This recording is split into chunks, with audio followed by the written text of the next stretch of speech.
Vote vote 50টা যদি পরে চানানাস করে দেবো ভাইকে বলে পিস পিস করে দেবো, পিস পিস করে দেবো মেলা তালাতে। তখন চুপচাপ থাক, পিস পিস করে দেবো ভাইকে বললো। এই না হলে মমতা বন্দ্যোপাধ্যায়ের বাধ্য ছাত্র। এসআইআর বিরোধিতার নামে ধর্মতলায় মাচা বেঁধে তৃণমূল নেত্রী কি বলেছিলেন মনে আছে তো? মনে না থাকলে একবার শুনে নিন। আমরা আছি বলে না আপনারা সবাই ভালো আছেন, আর যদি আমরা না থাকি কোনোদিন সেরকম আসে 1 সেকেন্ড লাগবে। একটা কমিউনিটি যখন জোট বাঁধে না, ঘিরে ফেললে 1 সেকেন্ডে দেবে একদম 12টা বাজিয়ে। যদি নিজেদের 13টা বাজাতে না চান, বিজেপির অপপ্রচারে কেউ ভুল বুঝবেন না। হ্যাঁ, ঠিকই শুনেছেন। মাননীয়া বলেছিলেন একটা গোষ্ঠী যদি জোট বাঁধে না 1 মিনিটে 12টা বাজিয়ে দেবে। আমরা আছি বলে শান্তিতে আছেন। ভোটের মুখে মমতা বন্দ্যোপাধ্যায় সেই নির্দেশ কার্যকর করতে ময়দানে নেমে পড়েছে তাঁরই দলের বাধ্য দুধেল গাই, নাম ডালিম শেখ। বীরভূমের লাভপুর বিধানসভা কেন্দ্রের দ্বারকা অঞ্চলের সাউগ্রাম এলাকায় এইভাবেই হুমকি দিচ্ছেন তিনি, যা এখন ভাইরাল হয়েছে সোশ্যাল মিডিয়ায়। যেখানে তাকে তৃণমূল ছাড়া অন্য কাউকে ভোট দিলে ভোটারকে পিস পিস করে দিতে শোনা যাচ্ছে। শুধু তাই নয়, সঙ্গে চলছে বেলাগাম, গালাগালি আর ভোটের ফল প্রকাশের পর ঘরছাড়া করার হুমকি। ভোট ভোট 50টা যদি পরে চানানাস করে দেবো ভাইকে বলে পিস পিস করে দেবো, পিস পিস করে দেবো মেলা তালাতে। তখন চুপচাপ থাক, পিস পিস করে দেবো ভাইকে বললো। নুরালিকে বলা করবো ওকে 4 তারিখের পর বাড়িতে বাস করতে পারবো না, এটা দেখে নেবো 4 তারিখ। ভিডিও ভাইরাল হতেই তৎপর হয়েছে নির্বাচন কমিশন। ডালিম শেখকে গ্রেফতারির নির্দেশ দিয়েছে তারা। সেই নির্দেশ মেনে অভিযুক্ত তৃণমূলী গুন্ডাকে গ্রেফতারও করেছে পুলিশ। ডালিম শেখের এই দাপট কোনো ছোটোখাটো ঘটনা নয়, বরং মমতা বন্দ্যোপাধ্যায়ের দীর্ঘদিনের তোষণ রাজনীতির ফল। দেখুন পশ্চিমবঙ্গ আজ কোথায় দাঁড়িয়ে। এখানে হিন্দুরা সংখ্যাগুরু হলেও ভোটের চাবিকাঠি এখন পুরোপুরি একটা বিশেষ সম্প্রদায়ের হাতে।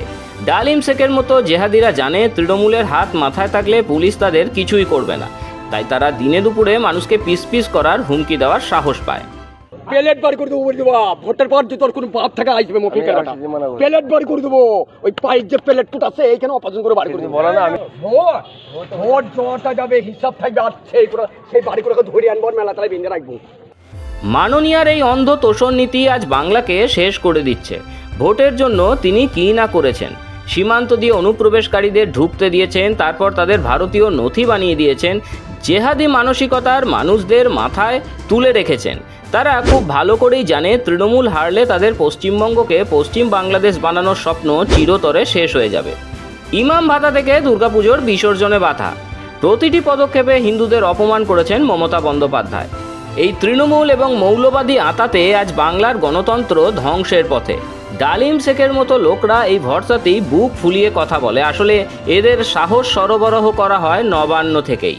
ভোট ভোট 50টা যদি পরে চানানাস করে দেবো ভাইকে বলে পিস পিস করে দেবো, পিস পিস করে দেবো মেলা তালাতে। তখন চুপচাপ থাক, পিস পিস করে দেবো ভাইকে বললো। ডালিম শেখ গ্রেফতার হয়েছে ঠিকই, কিন্তু তাদের এই উগ্রতার চর্চা জীবিত পশ্চিমবঙ্গের গ্রামে গঞ্জে। একে সমূলে উপড়ে না ফেললে আগামী দিনে লাভপুর বা সাউগ্রামের মতো ঘটনা পশ্চিমবঙ্গের প্রতিটি গ্রামে শহরে ঘটবে। হিন্দু বাঙালি আজ নিজের ইচ্ছে মতো ভোট দিতে ভয় পাচ্ছে। সময় এসেছে এই তোষণ নীতির বিরুদ্ধে গর্জে ওঠার। আর এক দল ধর্মনিরপেক্ষতার নামে হিন্দু বাঙালির সর্বনাশ তার নিজের হাত দিয়েই করাতে চাইছে। উল্টে তথাকথিত সাম্প্রদায়িক বিজেপি শাসিত রাজ্যে কিন্তু কোনো ভোটার আজ পর্যন্ত ভোট দানের জন্য তাদের উপর চাপ সৃষ্টি করার কোনো অভিযোগ করেননি। তাই ভোট দেওয়ার আগে 5 বার ভাবুন আগামী প্রজন্মের জন্য কোন পশ্চিমবঙ্গকে রেখে যেতে চান আপনি।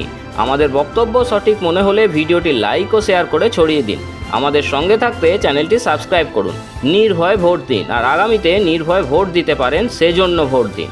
ব্যুরো রিপোর্ট, মাধ্যম।